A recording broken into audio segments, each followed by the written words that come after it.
عبداللہ ابن حارث رضی اللہ عنہ کہتے ہیں میں رسول پاک صلی اللہ علیہ وسلم سے زیادہ مسکرانے والا کوئی دوسرا نہیں دیکھا.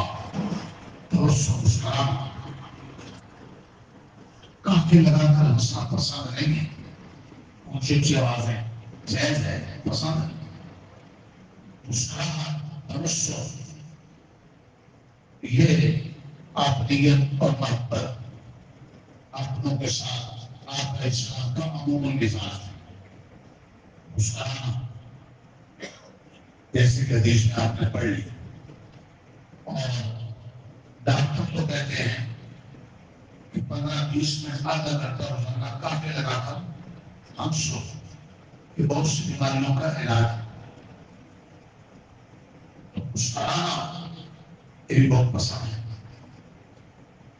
آپ علیہ السلام کی سنت کبھی مسکرائیں، خوشخبری کریں، اس نیت سے کریں کہ آپ علیہ السلام صادق اللہ سے